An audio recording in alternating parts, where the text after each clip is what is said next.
Bonsoir à tous. Comme promis, on continue notre étude, toujours sur les enseignants de Manitou. Et comme on l'a dit, là, on arrive presque à la fin de notre étude. Et on va parler aujourd'hui du Erev Rav, c'est-à-dire en français la Horde, ceux qui se sont, on va dire, convertis et associés au peuple d'Israël lors de la sortie d'Égypte. Donc, on va essayer d'aller voir, d'identifier qui ils sont réellement et qu'est-ce qu'ils représentent dans le Ham Israël. Donc voilà, je commence à partager le texte dès maintenant. C'est parti. Hop, une seconde. Je commence le texte tout de suite. Et c'est parti. Alors, on a parlé du rêve rave et on a parlé du fait que, donc, ils sont, on n'a pas parlé du rêve rave, finalement, on commence tout de suite avec les versets de la Torah. Donc, on a dit, on n'est déjà plus dans Bereshit, mais c'est la succession logique, tout ce qu'on a vu, ça je ne le répète pas parce qu'on l'a déjà expliqué dans les cours précédents. Vaïsou bene Israël miramses sukota, keshesh meot elef ish. D'accord? כ-6,000 רגלי, סליחה, גברים לבד מטף. וגם ערב רב עלה איתם, וצאן ובקר, מקנה כבד מאוד. Donc on nous dit que Israël n'est pas sorti d'Égypte tout seul. On nous dit qu'ils sont sortis avec ce qu'on appelle le fameux Erev Rav, la Safsouf, ou en français la horde, ceux qui sont associés à eux. Et il nous dit qu'ils avaient eux avec beaucoup de troupeaux, etc. Rashi explique sur l'endroit, Rashi Masvir, Erev Rav aime Taorovot ou Mota Shel Gerim. Et comme j'ai expliqué, j'ai un peu introduit, c'est des convertis, mais pas forcément que des Égyptiens, c'est plein de peuples, des peuplades, de toutes sortes de peuples, qui se sont associés, qui ont dit on va sortir d'Égypte avec le peuple d'Israël. Ils sont associés à la sortie d'Égypte. Arev en hébreu, donc ça vient de mélange, un mélange donc de peuplades. Milshon Ta'arovet, donc c'est un mélange de plusieurs personnes. בעבר ובהווה משתמשות קבוצות שונות בעם ישראל בביטוי ערב רב ככינוי לקבוצות אחרות כחלק מהתנגדותן אליהן במסגרת ניסיון ליצור דלגיטימציה כלפיהן. Donc ça c'est connu et on voit de partout depuis de l'histoire du peuple d'Israël presque. Il y a toujours eu des groupes, certains groupes parmi le peuple d'Israël eux-mêmes qui désignaient d'autres parties du peuple ou d'autres personnes Erev Rav. Tous ceux qu'il voulait délégitimiser, qu'on voulait s'opposer à lui, qu'on voulait le sortir du clan d'Israël, alors on le définissait comme le Erev Rav, comme si c'était l'écorce, la clipa à éjecter du peuple d'Israël. car les dogmas nishma bitou yazé leitim chugim charedim mesuyamim klape chugim chilonim, ça a été même entendu parfois désigné par certains milieux orthodoxes contre des milieux, on va dire chilonis, donc athéistes. ובעקבות ניסיון לגייס בכפייה בבני ישיבות חרדיות התבטא אחד מגדולי המנהיגיו הרוחניים של הציבור החרדי ליטאי כך. Donc il y a même un des grands, on va dire maîtres, un des grands des dirigeants de la communauté orthodoxe qui s'est exprimé de manière très, on va dire, piquante, harif, envers eux. Et c'est par exemple, ici la citation dont il parle. Et il me dit, Erev Rav chez Sonné Yehudim. Il dit, c'est eux le Erev Rav qui sont ceux qui détestent les Juifs. Alors, il y a une question, Benjamin. Vas-y, tu peux. Soit dans le chat, soit ouvre ton micro. Non? Ok. Alors, pas de problème. Et donc, le Erev Rav, c'est ceux qui disaient qu'ils détestent les Juifs. Car gam izman tornit haitnatkut, ayu shenisu leagdir et matzbiya ke Erev Rav.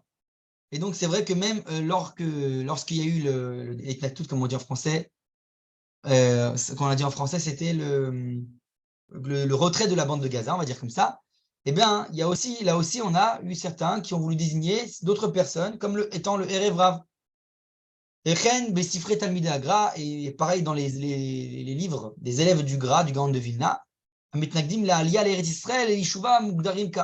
pareillement, ceux qui s'opposaient à l'Alia, à la montée en Israël, et le fait de rebâtir des Yishuvim, des implantations en Israël, étaient désignés par les élèves du Gaon de Vilna comme étant le Erev Rav. Donc en fait, on a plusieurs fois certains groupes qui désignent d'autres en étant cette définition du Erev Rav. Et donc on va voir là quelle est la définition de Manitou. C'est ça qu'on va faire dans notre étude ce soir. Alors j'essaie comme il y a quand même pas mal de choses à voir, je vais essayer de tracer le pas.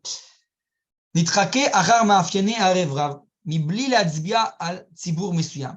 maintenant, on va voir, pour savoir qu'est-ce qui est véritablement ce Erev Rav, il faut regarder dans la Torah elle-même, qui sont désignés par ce Erev Rav, sans essayer de désigner quelconque Tzibour, c'est-à-dire sans désigner un groupe quelconque dans le Ham Israël.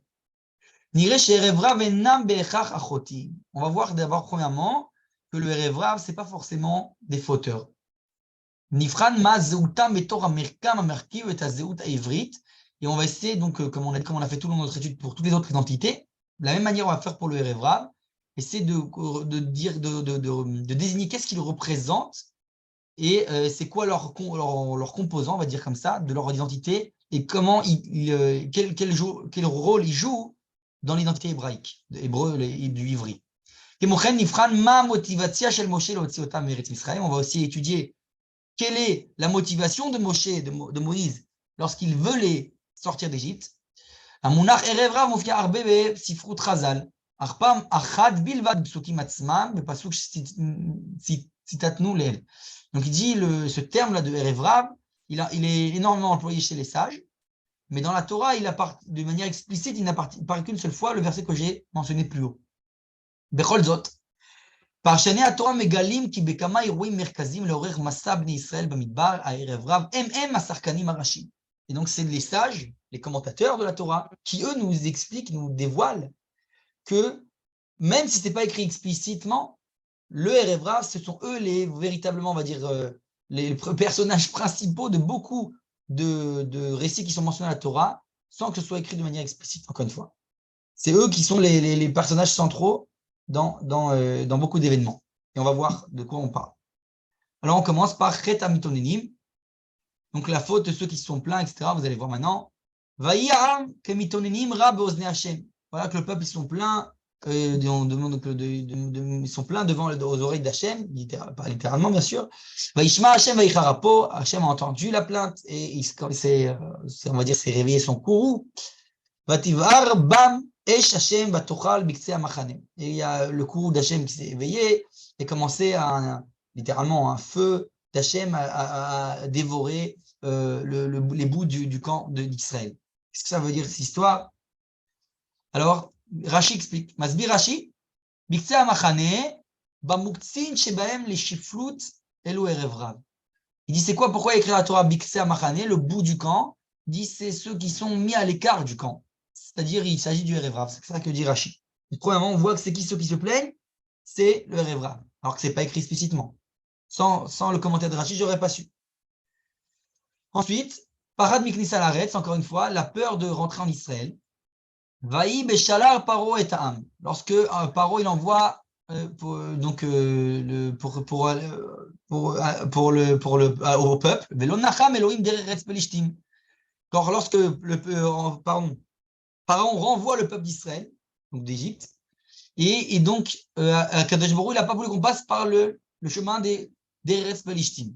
Qui Karov, ou pourquoi il était proche. Alors je traduis littéralement exprès, je ne vais pas rentrer dans tous les détails.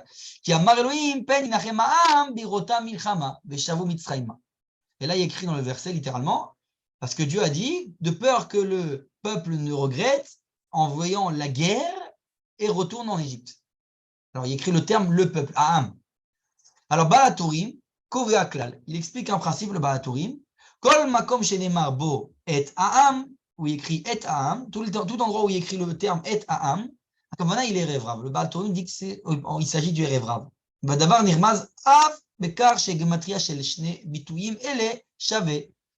Et donc, il dit, c'est également allusionné dans le fait que et ha'am, ça veut dire gam Erev Rav. C'est la même valeur numérique. Bref, en tout cas, il nous dit ici le Baal Tourim, encore une fois, que quelque chose qui n'est pas explicite dans le verset, que ce fameux ha'am, et ha'am, c'est le Erev Rav.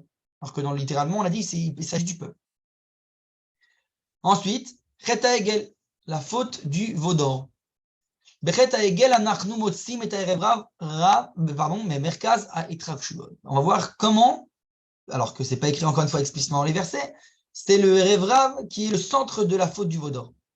Vayar ha'am ki boshesh Moshe laredet min ha'ar, vayikael ha'am al Aaron vayumru lav. Traduire verset par verset. Le peuple a craint parce que Moshe tardait de descendre de la montagne. Vaïkaël Aram, le peuple s'est rassemblé vers Aaron et ils lui ont dit Elohim asher yelchu lefanenu. Ils lui ont dit vas-y, lève-toi, fais-nous des dieux qui nous montreront la voie. Il disait Moshe Aïch, parce que Moshe, qui nous a fait monter de sortir d'Égypte, Lo yadanu me ayalo, on ne sait pas ce qu'il est advenu de lui. Par Omer Aleem Aaron, et Aaron leur répondit, par kun izme azav asher beozne neshechem, benechem v'unotechem. Il dit, ôtez vos anneaux d'or de vos oreilles, de vos femmes, de vos enfants et de vos filles. Vaviou elai, et amenez-moi tout ça. Vayashkimu mimachorat, ils se levèrent le lendemain matin. Vayalu olot vayikshu shlamim, ils ont donné des holocaustes, ils ont fourni des différents sacrifices. Ils sont un peu, encore une fois, regardez bien, ils se sont assis, le peuple, littéralement c'est le peuple, le terme employé, pour manger, boire, ils sont levés les sachek pour littéralement jouer. Vaïdaber Hachem el Moshe, Hachem a parlé à Moshe, les red qui shichet amcha, asher eleta meretz Israël. Regardez bien les termes très exacts qui sont employés. Hachem il dit, descends, descends, parce que ton peuple, j'accentue le ton peuple, amcha, il ne dit pas le peuple d'Israël, il dit ton peuple, asher elita meretz Israël, que tu as monté d'Égypte. Et il a fauté. Sarou maher minader asher tzivitim, ils sont très très vite écartés de la voie que je leur avais ordonné de garder. Asulaim egel masecha, ils se sont fait un egel, un veau littéralement de masecha, on va dire d'une idole quoi.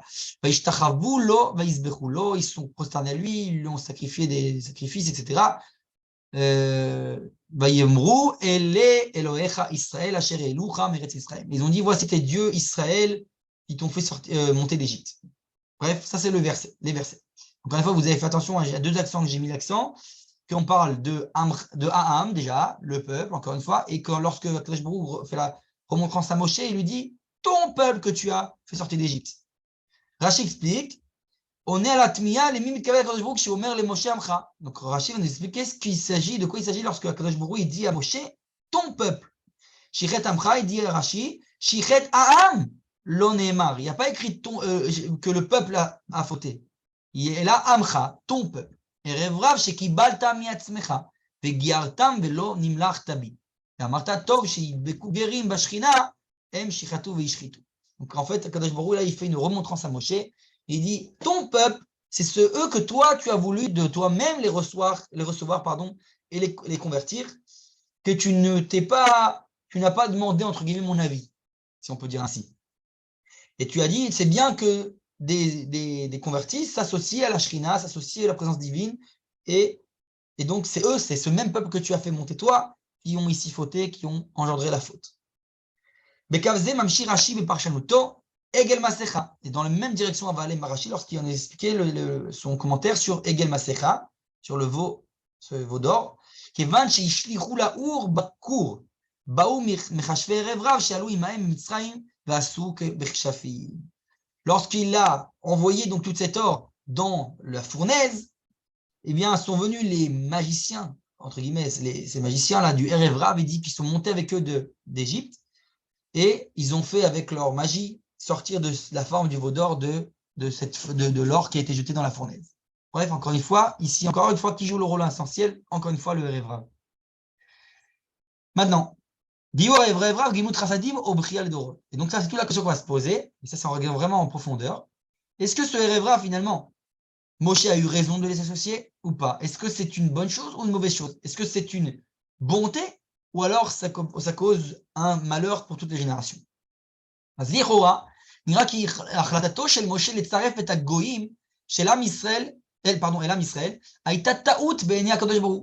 a de ce qu'on vient de dire là avec Rashi et le verset, a priori, Kadosh Baruch Hu fait une remontrance à Moshe. Tu n'aurais pas dû sortir le Révra, tu l'as fait, paysan les pois cassés. Ça, c'est ce qui, a priori, ressort des versets. Ma aïta svarato shel Moshe keshechlit legairam. Mais la question qu'on doit se poser, c'est qu'est-ce que Moshe lui pense? Qu'est-ce qui se cache derrière sa pensée lorsqu'il décide de les convertir et de les associer à la sortie d'Égypte? Mitor divrei Rashi efshar lavin gam et ze.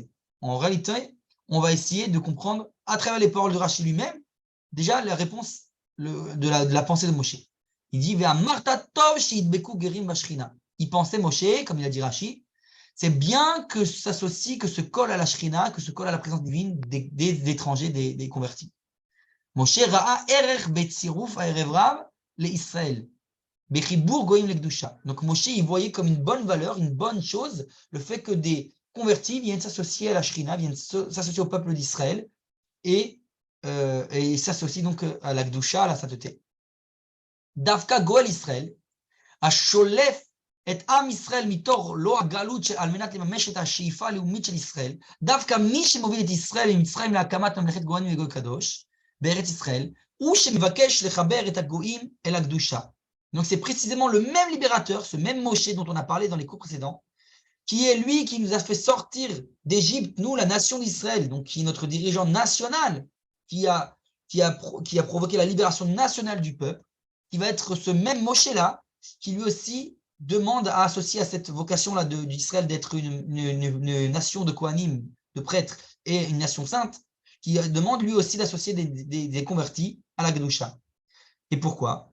זאת משום בישראל אין סתירה בין הערך הלאומי לערך האוניברסלי. Ça, c'est le grand principe du judaïsme, que dans le judaïsme précisément, il n'y a aucune contradiction, et ça on l'a dit plusieurs fois, à plusieurs reprises dans tous nos cours, entre la valeur du nationalisme et la valeur de l'universalisme. Les deux ne font qu'un. Adraba, Chibur enoshut el akdusha u matarat ha'erech ha'leumi. Et comme on a dit, le but de notre vocation nationale en tant que nation d'Israël, c'est justement, au contraire, la liaison, de les relier toutes les nations à la sainteté, à la vocation universelle. Maintenant, je continue. Yirsam shel Chazal, la question, c'est ce qu'on va se poser maintenant, c'est comment les sages réagissent à ce projet de Moshe. Est-ce qu'il a bien fait ou pas bien fait? אף על פי שנראה שהקדוש ברוך הוא מבקר את הכנסת ערב רב לישראל, על פי גישת חשי שהבאנו לעיל, מפתיע ספר הזוהר שדורש את הפסוק, טוב עין הוא יבורך כי נתן מלחמו לדל. Alors, malgré qu'on a dit dans les versets présents et avec le commentaire de Rashi que ça semble être une mauvaise chose, le fait que Moshe ait fait ce qu'il ait fait, mais malgré tout, le Zohar, il va nous étonner en faisant une exégèse du verset Tov Ain ou Yevorach ki natan milachmo ladal. Littéralement, bon œil, il est béni parce qu'il a donné de son pain aux miséreux. Il dit comme ça, le Zohar, il fait une exégèse de ce verset en disant Beder Chaba. Zve Moshe shenatan mikdushat Israël gam ladalim bikdusha ema erev rav et al kach nikra Tov Ain. Donc le Zohar nous étonne en disant que c'est Moshe. C'est qui ce Tov Ain là, ce bon œil qu'il a eu, qui a été béni? C'est Moshe qui a donné de la sainteté d'Israël aussi à ceux qui étaient miséreux dans la sainteté, qui manquaient de sainteté. Qui sont ceux-là? Ce sont le Erev Rav. Et donc c'est pour ça qu'il est appelé Tov Ain. Il a eu un bon œil, il a eu une bonne vision, Moshe, de vouloir faire cela.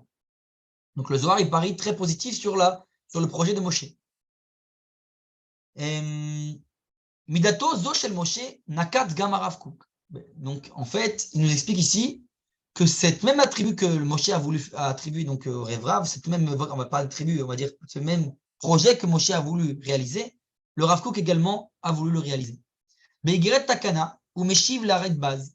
Donc dans sa fameuse lettre très connue du Rav Kook, la lettre Takana, il écrit, il répond au Rid base, le Rav Yaakov David Ben Zev Vilovski, שתמה כך שהרב קוק מקרב אפילו את פושעי ישראל, qui lui-même était étonné le fait que le Rav Kook venait essayer de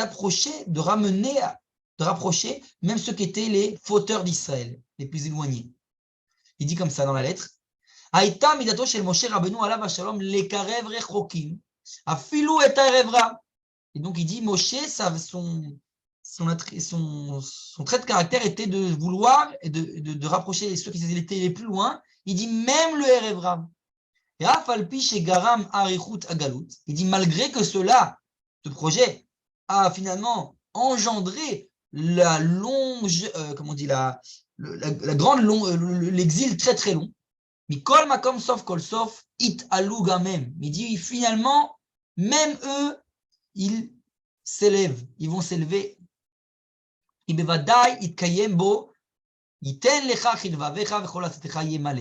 parce que c'est sûr et certain que se réalisera le verset pleinement qui a été dit au sujet de Moshe, il donnera toutes les pensées de ton cœur et tous tes conseils, il les remplira. C'est-à-dire, en fait, il remplira tes projets. Répondra à tes volontés.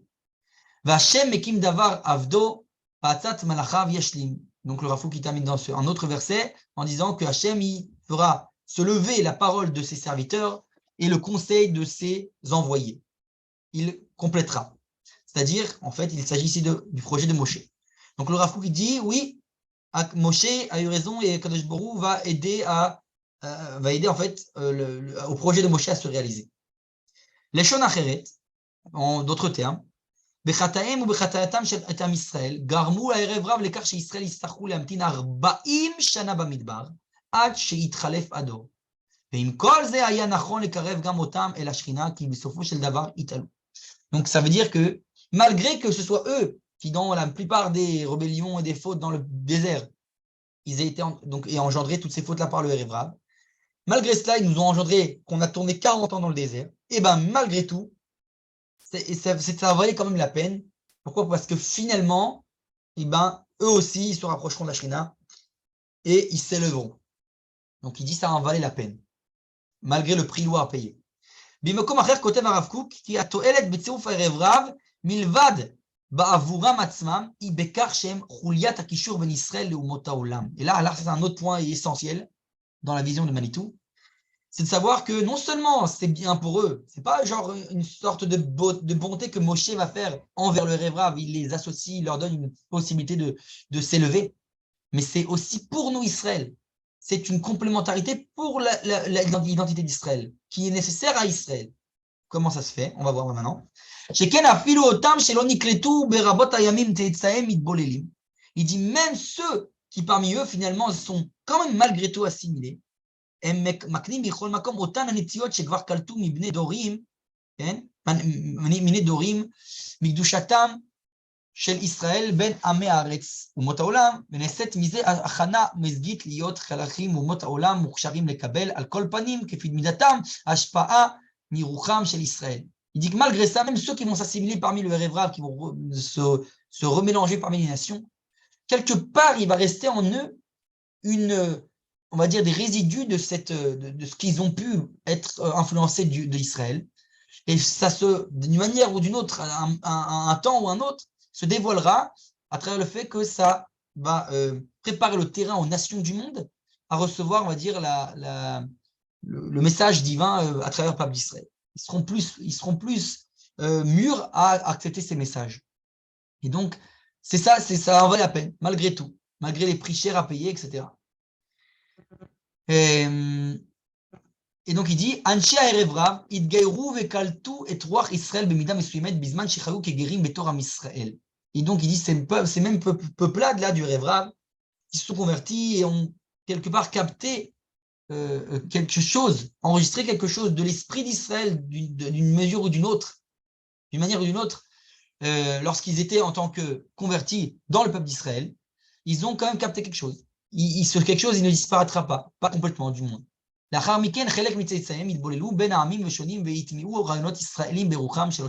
il dit, ces mêmes descendants de ces mêmes convertis, que ce soit pas forcément même les Shem Shamim qu'on a dit, eh bien finalement, ils vont influencer les nations à travers certaines idéologies, certaines choses qu'ils ont assimilées du peuple d'Israël. Et donc il dit, c'est ici de là la preuve que même cette association du Erev Rav au peuple d'Israël, il fait partie de cette vocation du peuple d'Israël de réparer le monde, d'amener une réparation, on va dire si on peut dire la rédemption au monde entier.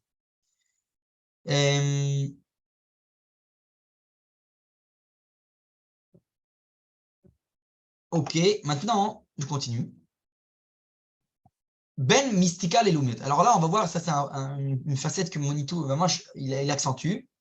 C'est, du moins dans les versets de la Torah, une facette du Erev Rav qui est un peu négative, mais qui est justement ce qui les caractérise, contrairement au peuple d'Israël.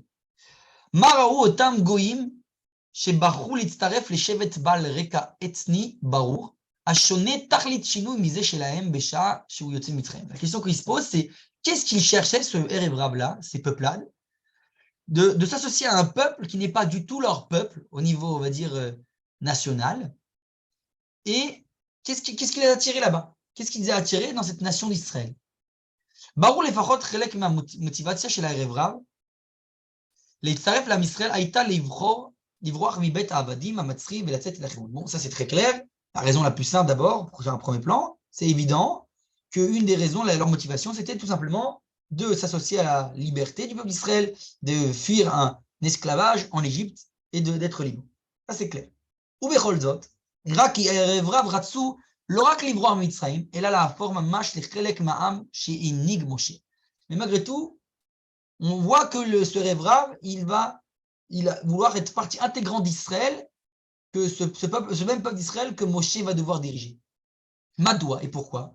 יש לראות זאת על רקע האווירה בתרבות המצרית העתיקה, תרבות רוויה במיסטיקה ומגיה, מחשבים וחרטומים שונים והם משונים. Il faut savoir que cette civilisation égyptienne, elle est la culture de la magie, de toute cette culture-là des abracadabra et compagnie. Et donc, l'obigdi paro mitlaem Yosef ksheroto kepoter achalomot. C'est la même raison pour laquelle le pharaon de l'époque de Yosef, déjà, il était, on va dire, il a adoré Yosef avec le fait qu'il savait résoudre des rêves. C'était pour lui un grand magicien, ce Yosef. Agadol ad kedekar shemino oto la roche memshelet amatzama mitzrit. C'est à tel point qu'il est tellement de l'estime pour lui à cause de cette capacité à résoudre des rêves qu'il le nomme second de toute l'Égypte. חוקרים אף מצאו ספרי כשפים מציורים מיסטיים המעידים על אופיו של התרבות זו. Ils ont, bon, il y a énormément aussi dans les, on va dire, fouilles archéologiques, etc., trouvé beaucoup de livres de magie, de toutes sortes de mystiques qui témoignent justement de ce caractère que avait la culture égyptienne. C'est très versé dans la magie. על רקע זה צפוי שמטות משה אהרון, כן? כשבמטות משה ואהרון, גוברים על מטות החרטומים, ובהמשך מביא משה על מצרים מכות שאין החרטומים מצליחים להתמודד איתן, ויוותר בלב המצרים נטייה לירות בו אליל של ממש. ייתכן שלעיקר מתכוונת התורה באומרה. Donc en gros, il dit, donc c'est clair, après tout ce qu'on a dit, que lorsque vient un Moshe et un Aaron avec leurs bâtons et font des miracles, des grands miracles, et bien qu'ils ont même plus fort que les tours de magie des magiciens égyptiens, ben c'est évident que ça va attirer du monde. Cette culture égyptienne-là, ça veut dire waouh, quel grand magicien ce Moshe. Itaren chez les Karamit Kamet Torah, Bomra, et donc ici c'est la raison pour laquelle c'est possible, fort possible que ce soit ce que la Torah veut nous dire lorsqu'elle nous dit dans le verset Gamaish Moshe Gadol Meod Be'eretz Mitzraim Be'ene Avde Paro ou Be'ene Am. Lorsqu'elle nous dit la Torah, regardez bien les termes très exacts employés. Même cet homme, là, Moshe, Ish, vous vous rappelez, c'est la Shon Rashivut, c'est une importance. Il est très grand, Gadol Meod, dans la terre d'Égypte. C'est-à-dire qu'il est considéré comme grand même par les Égyptiens. Béné Avdé Paro, par tous les serviteurs de Pharaon, et aux yeux aussi également du peuple. Regardez ce même terme, le de peuple. On rappelle que le terme de peuple, à beaucoup de reprises, il s'agit du Erev Rav. Quand la Torah nous parle de le peuple Stam, c'est le Erev Rav. Souvent. Pas toujours, mais souvent. Et Amila et Faresh Ibn Ezra, Amitzrim. Et regardez là, le rabbi Abraham Ibn Ezra, lui, il commente, l'un des commentateurs de la Torah, nous dit que le Ham ici, c'est les Égyptiens. Otam Amitzrim,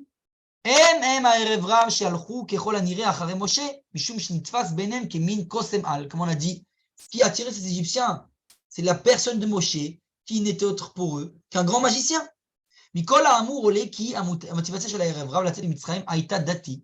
Donc on voit de cela que cette motivation qui a fait sortir ce Erev Rav d'Égypte, c'est une motivation religieuse. On a un grand, on va dire, quelqu'un qui sait gérer les forces de la nature. Béné Israël, le Umatam, רואים את משה אחרת לגמרי. Et motivation שלהם לצאת ממצרים שונה לחלוטין. On va voir justement que la motivation des Béné Israël, eux, est très très différente. Eux, ils sortent d'Égypte pour d'autres raisons, pas pour des raisons de magiciens d'Égypte. C'est pas ça qui les étonne chez Moshe. D'accord? Moshe חושש שבני ישראל לא יאמינו לו שהוא הגואל, כן? ונראה, je vois pas le terme, ונראה, שאפילו לא בזכות אישיותו. C'est-à-dire qu'en fait, c'est même pas grâce à sa personnalité, שישראל לא יקבלו את משה כששלח השם לגאול אותם בזכות הקורותיו, אפילו לא בזכות אישיותו, מה שיגרום להם לקבל אותו הוא יותר מצדו מילת הקוד של הגאולה. En gros, ce qui va attirer le peuple d'Israël, je ne parle pas cette fois du Erev Rav, mais le peuple d'Israël lui-même, à accepter Moshe, c'est toute autre chose. C'est même pas sa personnalité, ses grands miracles qu'il fait. Au contraire. Et même là, je rappelle, je veux dire oralement, ce que le Rambam écrit dans l'Ilchot Yesod HaTorah, en nous disant que tout celui qui a fait, on va dire, recevoir la véracité de la prophétie de Moshe n'est pas justement ces grands miracles. Il dit parce que tout celui qui croit à Moshe à cause des grands miracles, eh ben, yesh velibo dofi. Il dit, il y a dans sa imouna une sorte de dofi, il y a quelque chose de pas très honnête, on va dire. Pourquoi? Parce que ça peut être un grand magicien. C'est pas ça qui fait que Moshe, sa prophétie est vérité.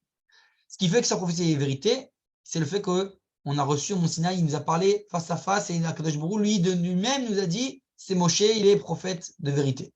Nevuato Emet. Donc, et ben c'est exactement donc, mais ce qui avant ce stade-là du mont Sinaï, du don de la Torah en Mont Sinaï, ce qui fait que les Bnei Israël vont suivre Moshe dans un premier temps, ça ne va pas être ces grands miracles, mais au contraire, ça va être les mots de code qui va leur dire, le mot de code qu'ils ont attendu autant de temps depuis les patriarches. L'air la Sata et Zikni Israël va Martha Alihem, Hashem Elohim Avotechem Nira Elai. On sait que Moshe, il a eu du mal quand il débat avec Kadosh Baruch Hu dans le buisson ardent. Il dit, mais ils ne me croiront pas. Ils ne me croiront pas que je sois libéré. Pourquoi? Alors il dit, Hachem, tu vas leur dire le nom de code.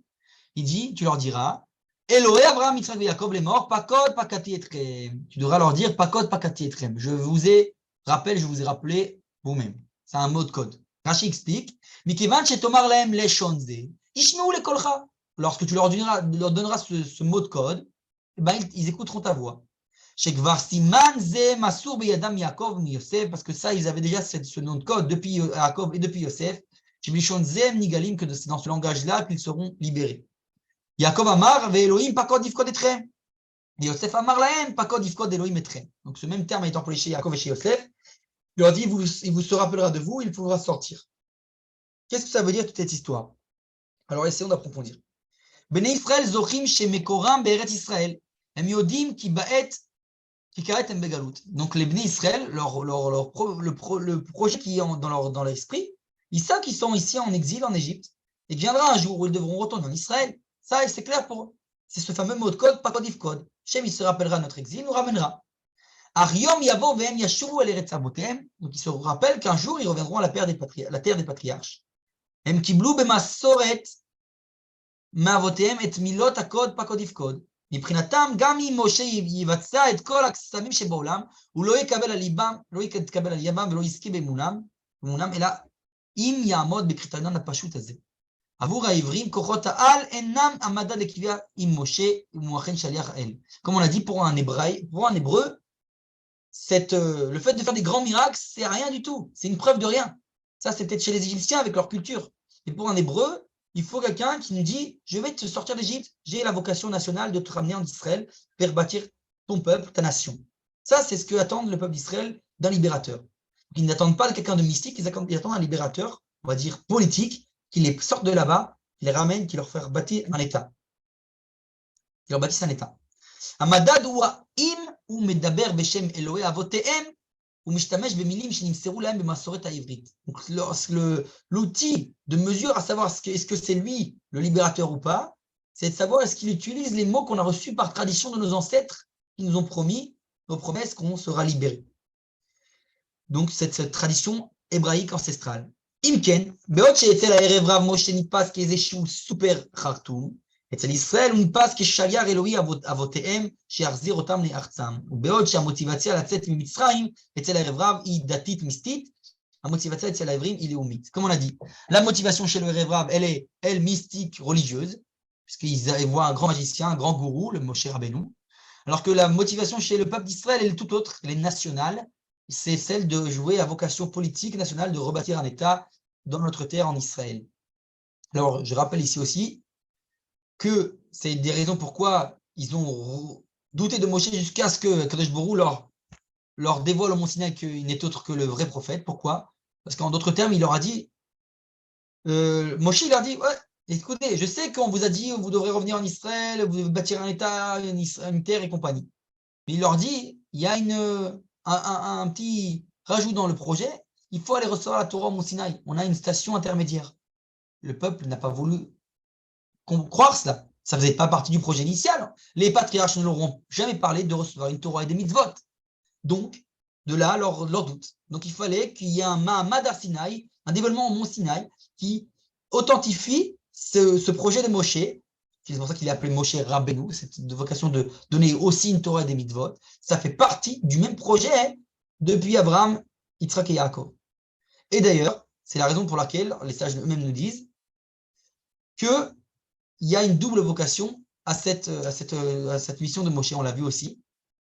C'est d'un côté, lorsqu'il s'est dévoilé devant la mer, vous savez quoi, on va avancer, on va le voir plus dans les mots plus exactement, plutôt que je le dise oralement. Comme on a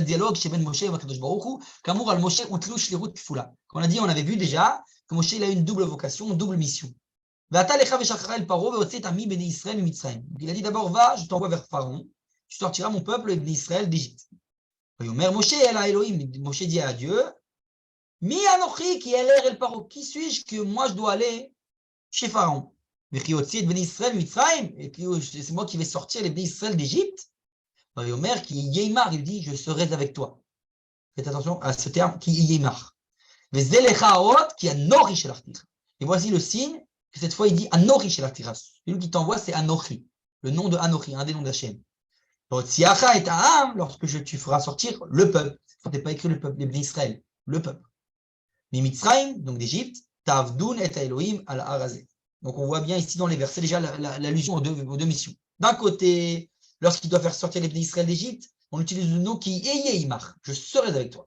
C'est un terme de le nom de Dieu qui se dévoile à travers la libération physique, on va dire nationale.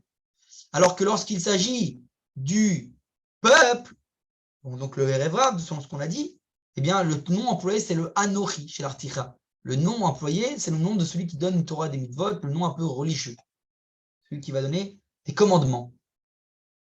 Vayomer Moshe la Elohim ine Anochi ba'el ben Israël. Donc il dit Moshe dit à Dieu, voici Anochi, encore une fois, c'est le même terme employé, je viens vers les bénis Israël.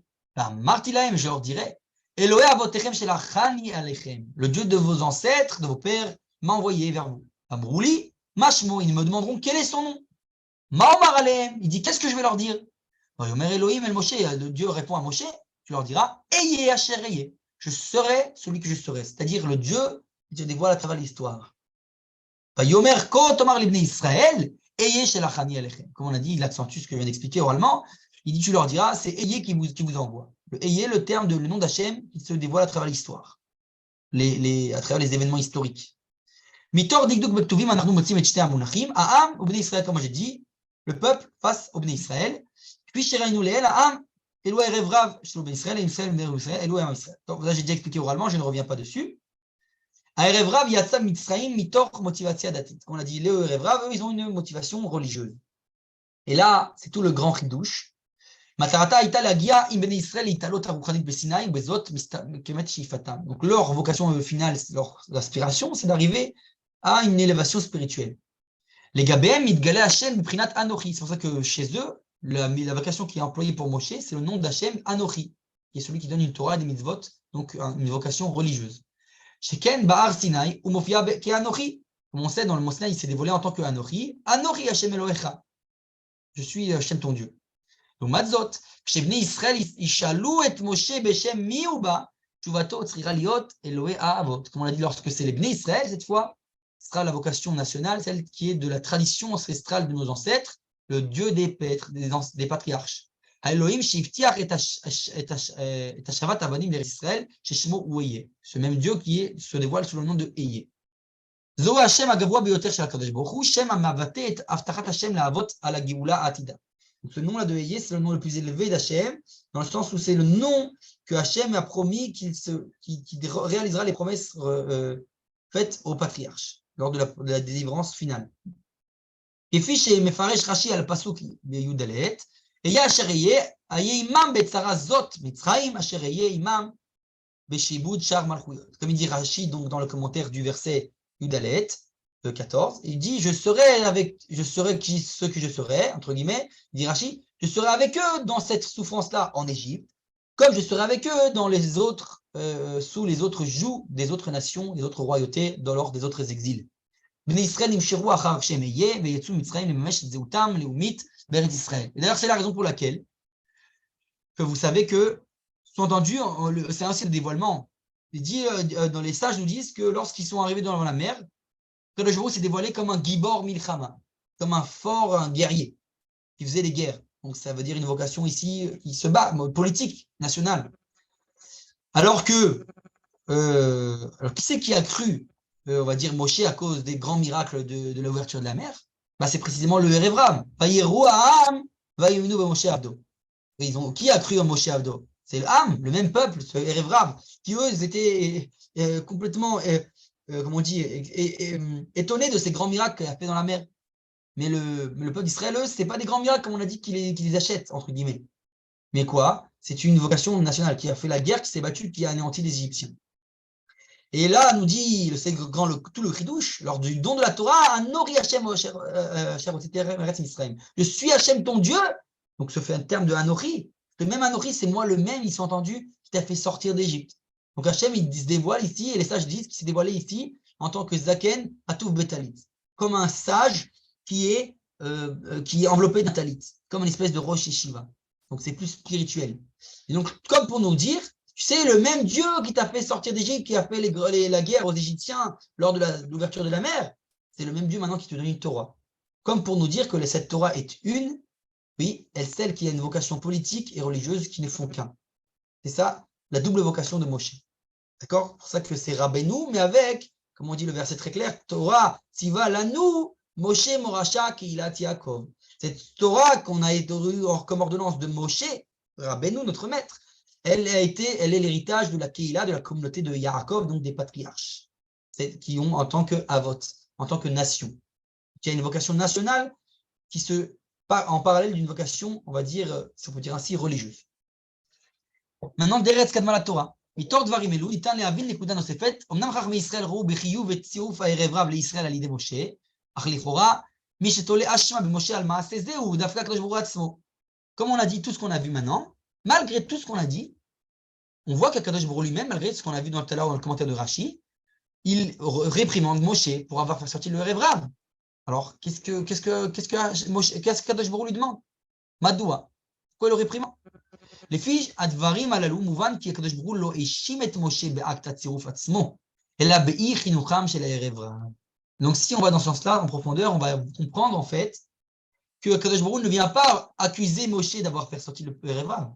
Il l'accuse de les avoir mal éduqués, entre guillemets, de ne pas en avoir fait quelque chose de meilleur. Riburam chez la Goïm, el Am Israël, almenat lechabram el Kodesh, zerayon dagoul. Donc il dit en fait, le fait que tu veux rapprocher des gens très très loin et les ramener à la Shrina, c'est très respectable. Aval en dai letzorze begiyur, mais ça ne suffit pas de convertir pour cela. הערב רב צריכים לעבור תהליך חינוכי רוחני שיוציא לפועל את המטרה שלשמה גוירו. Et donc il dit le Erev Rav, ils doivent traverser tout un processus qui ne suffit pas d'une simple conversion éducative, spirituelle, qui fera ressortir concrètement le but pour lequel ils ont été en fait associés au peuple d'Israël. Akara betorat Moshe tivit l'Erev Rav. Quand on a dit le fait qu'eux ils reconnaissent la Torah de Moshe, c'est naturel pour eux. Comme on a dit, parce qu'eux ils étaient complètement happés par la grandeur de Moshe en tant que personnalité mystique, religieuse. Et donc, pour eux, c'était évident que ce que Moshe nous dit, on le fera, c'est Torah, c'est mitzvot. Mais ce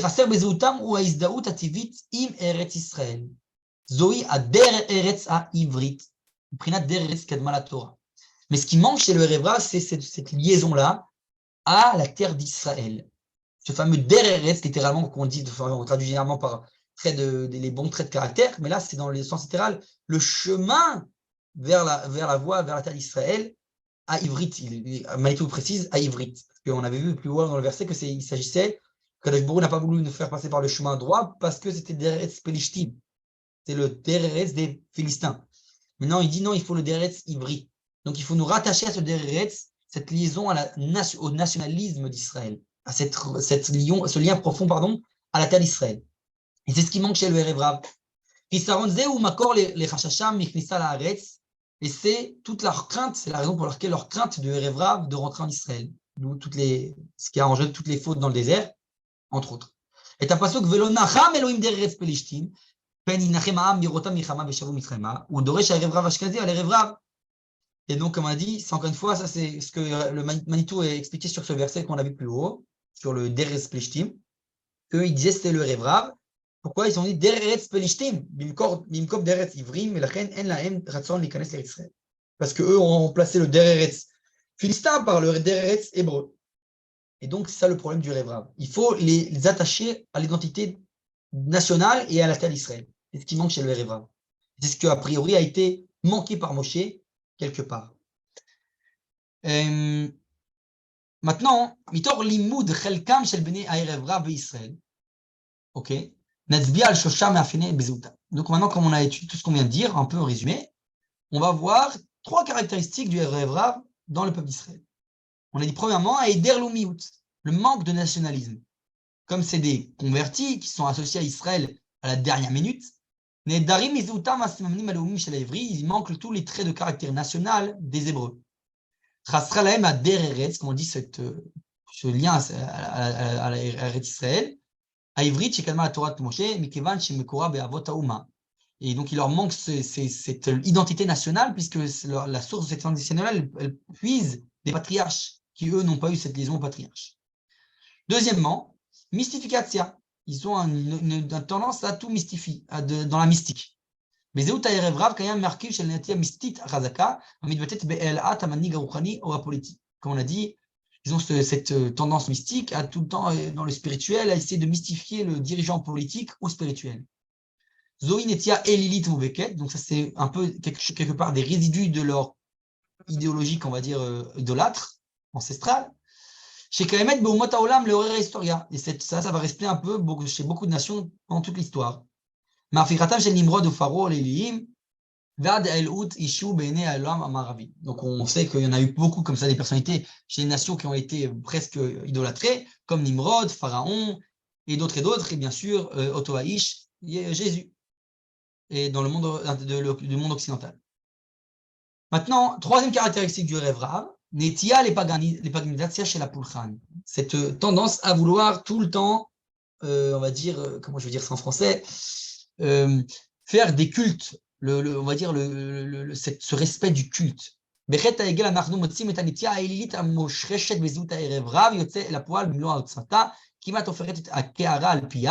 במקום שעם ישראל יהפוך את הערב רב מפגנים למונותאיסטים, הערב רב מסית את עם ישראל דווקא מיד אחר מעמד הר סיני לאלילות. Donc au lieu que ce soit le peuple d'Israël qui influence le Erev Rav et le tire de son paganisme à la vocation du monothéisme hébraïque, eh bien c'est un peu l'inverse qui se produit, et c'est le Erev Rav qui influence le peuple d'Israël à se tourner un peu vers une espèce d'idolâtrie, le paganisme de chez eux. Donc ça, c'est les 3 caractéristiques du Erev Rav. Maintenant, toute notre étude, comme on l'a dit, c'est toujours au final pour arriver à notre génération. Un Erev Rav et Dorenu. Qui représente ce Erev Rav dans notre génération? Alors, אם זהות הערב רב הוא כזו הנמשכת לפן הדתי מיסטי, המנותקת מהפן הלאומי הישראלי. Donc si on comprend tout ce qu'on a dit, on en conclut les conclusions qu'on en a dit dans notre étude, eh bien, on a dit que c'est d'un groupe qui sont tirés vers plus le côté religieux mystique et un peu déconnectés du côté nationaliste israélien, on va dire. אם זהות זו נוטה להפוך את הצדיק לאל בעבודת השם שלה, היא מדגישה את הפנים המיסטיים על חשבון הפן הלאומי, החיבור לכלל ישראל לארץ ישראל.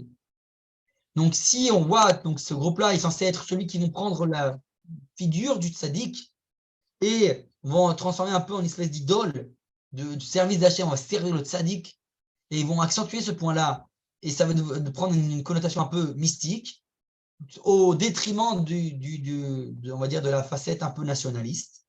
Alors, ou dans d'autres termes aussi, d'un lien détaché du lien au clan Israël et à Eretz Israël, donc à la nation d'Israël et à la terre d'Israël. Alors, on doit se poser la question, Notar Lishol, Haïm Yesh Erev Rav Bedorenu. La question, c'est ce qu'il y a un groupe comme ça, c'est ce qui correspond à ces caractéristiques dans notre génération. Atchouva, il va daïcheke. La réponse, elle est claire que oui, il y en a. Il y en a qui font partie de ces caractéristiques-là. Encore une fois, et au niveau halachique et au niveau, on a dit, de la vocation, ils font partie d'Israël dans tous les termes. On a besoin d'eux-mêmes. Ça, c'est ce qu'on va voir un peu plus. ויאמר השם אל משה, הנך שורב עם אבותך וקם העם הזה, וזנה אחרי אלוהי נכר הארץ, אשר הוא בא ושמע בקרבו, ועזבני והפר את בריתי אשר קראתי איתו. on ne va pas rentrer dans tous les détails, ce verset, il dit, Hachem a dit à Moshe, voici que se lève de tes pères, s'élèvera ce peuple-là, encore une fois, il s'agit du peuple, peut-être le Hérévra, et il va se prostituer, on va dire, dans d'autres dieux étrangers, etc. Et là-bas où tu partiras chez eux, il va me quitter, il va abandonner Hachem, ils vont retourner l'alliance que j'avais tranchée avec eux. Sur ces versets-là, le Harizal explique Minat vekam, que se lèvera un peuple, nimshiru lefanav lacharav. Il dit que, comme l'a dit le Marat Sanhedrin, que le mot kam, il peut être interprété ou au mot d'avant ou au mot d'après, qui est après lui. Shneem et les deux sont vrais. Qui atid Moshe atzmo lachazor begilgul bedara bayatra. Qui dit Moshe reviendra en réincarnation dans la dernière génération. Veaz yakum, kam az, et alors se relèvera de nouveau. Bedara Batra dans la génération Vidgalgelou, Kol Dor Amidbar Ima Erevrav, et reviendront toute la génération du désert, il dit, Harizal, avec le Erevrav, Vezou Kam Amazé, et ça c'est le Kam qui est juxtaposé à la fin du verset, qui est et se lèvera ce peuple-ci. Qui Kulam Em Misod Adat, parce que tout le monde sont du secret du Da'at, qu'est-ce que ça veut dire? Dit le Harizal, Moshe, Vedor Amidbar, Vegam Erevrav. Donc même le Erevrav fera partie du Tikkun, de la réparation finale. Asher Uba Shama, qui viendra là-bas, Vemotiot Moshe. Shama, c'est les lettres du mot Moshe. Et Moshe, Galgal Imaem, parce que Moshe reviendra avec eux, etc. Ça, c'est ce que dit le Harizal dans Sharagil Goulim, la porte des, comment on dit en français, des réincarnations, je crois qu'on dit ça en français. Omer Hari, qui Gambe Dor Shel Yemot HaMashiach Tiezeuchi Ken Tolada Shel Ha'erev Rav. Dit même dans les temps messianiques, il y aura aussi ce groupe-là, représenté par le Ha'erev Rav, qui existera aussi de nos jours. Donc, après ce qu'on a tous étudié, qui sont ce Erev Rav? Alors, le Gaon de Vina s'ouvert qui est la Orer Adorot Kayam Erev Rav Be'am Israël. Les Dvarav Yeshnam Chamisha Sugei Anashim Shem Erev Rav. Donc là, on va voir une définition, entre autres, du Gaon de Vina. Il dit il y a 5 sortes de Erev Rav. 5 sortes. Il dit voilà, Chamisha Min Erev Rav Yesh Israël. Il y en a 5 sortes dans le peuple d'Israël. La première, il dit c'est Baalei Machloket Velashonara. Ceux qui provoquent des discordes, des machloquettes, et qui font du lachonara. Il dit ça, c'est le premier groupe qui sont les Erev Rav dans le Ham Israël. Le deuxième, il dit Baalei Ta'ava, ceux qui ont beaucoup de Ta'ava, comment dire, de désirs, on va dire charnels, corporels, etc. Des désirs matériels. Le troisième, il dit le Gaon de Vina Atzvuim Shen Tocham Kevaram, les hypocrites, ceux qui disent une chose mais en pensent une autre. Dalet ceux qui cherchent les honneurs, qui se cherchent à se donner un kavod, un nom, une renommée. 5, il dit ceux qui s'adorent l'argent, qui courent toujours après l'argent. Balé à machloket em gorim mikulam, et le Gaon de Vina dit ceux qui sont les machloket, la discorde, qui provoquent la discorde, ils sont les pires de tous. Maintenant, balé à machloket enam tzibour mesuyam. On vous explique ici. Il dit ceux qui provoquent les discordes, ce n'est pas un groupe en particulier. Et ceux-là, ils existent dans chaque groupe. Dans beaucoup de groupes, dans beaucoup de fractions du peuple d'Israël, ils existent. Datim, que ce soit les religieux, les chilonim, les non-religieux, les athéistes, charidim, les orthodoxes, ou les sfaradim, ashkenazim, même que ce soit sfarad ou ashkenaz, droite ou gauche, yimanim ou smolanim, que ce soit la droite politique ou la gauche politique. Et Erev Rav, מהסוג הזה היה מגדיר הרב אשכנזי כך. Et là, Manitou expliquait c'est que ce Erev Rav de cette sorte-là, c'est quoi? Erev Rav em elu sheomrim al acherim shem Erev Rav. Donc Manitou expliquait que le Erev Rav, finalement, c'est ceux qui disent des autres qui sont le Erev Rav. Ceux qui excluent une autre partie, une fraction du peuple d'Israël, du peuple d'Israël, ce sont eux le Erev Rav. Parce qu'il ne faut pas exclure aucune partie du peuple d'Israël du peuple d'Israël. Alors là, après avoir expliqué tout ce que j'ai expliqué ici, je peux conclure oralement en ajoutant et en complétant que le Erev Rav, finalement, c'est qui? On nous explique comme ça, que le peuple d'Israël était en Égypte dans les mêmes têtes char et Touma. On était dans les 89 degrés d'impureté. Et, comme on a dit, on est tombé dans les 89 degrés d'impureté. Et si jamais on descendait dans le 50e degré d'impureté, on ne serait jamais sorti d'Égypte. Et finalement, pour arriver après au don de la Torah, il y a contre chaque porte d'impureté, il y a une porte dans la Kedusha, dans la sainteté. Donc, pour arriver au Nun Shar et Bina, les fameuses 50 portes de la sagesse, il fallait être dans les 50 degrés d'impureté. Mais comme on ne peut pas, puisqu'on a dit si on était dans les 50 degrés d'impureté, on ne serait jamais sorti d'Égypte, Alors, qu'est-ce qu'on fait? On n'a pas de solution. On ne pourra jamais arriver au Nun Charibina. Eh bien, si. C'est à travers cette association du Erev au peuple d'Israël que eux, ils ont, oui, été dans les 50 degrés d'impureté, qu'on va pouvoir rétroactivement arriver, grâce à ce zikour, à cette purification de ce Erev dans le peuple d'Israël, au Nun Charibina, au degré qui nous manquant. On a besoin de cet ajout. Et c'est toute la vocation, en fait, des convertis dans le peuple d'Israël. Comme le symbole type des convertis, c'est Yitro, la chaîne Yeter, ce rajout, ce Yitron, il vient nous apporter un avantage. Cet avantage qui nous est manquant tant qu'on n'a pas associé le Erev Rav au peuple d'Israël. Et donc, c'est pour ça que les sages disaient, on dit que lorsqu'il y a une marloquette qui n'a pas été résolue, on dit Teko dans la Gemara. Mais que lorsque Eliyahu Hanavi viendra, il donnera la réponse à tous ces doutes. Il rajoutera le Nun, le fameux Nun du Teko, ça devient Tikkun, la réparation. Donc, Eliyahu Hanavi nous donnera le Nun, et ce Nun-là, on a besoin du Erev Rav. On a besoin de cette adaptation, malgré les prix lourds à payer, comme on a dit dans l'histoire, on a besoin d'eux pour ajouter cette dimension, pour arriver au Nun Charibina, les 50 portes de la sagesse. Voilà. J'espère avoir été assez clair pour ce soir. Y a-t-il des questions?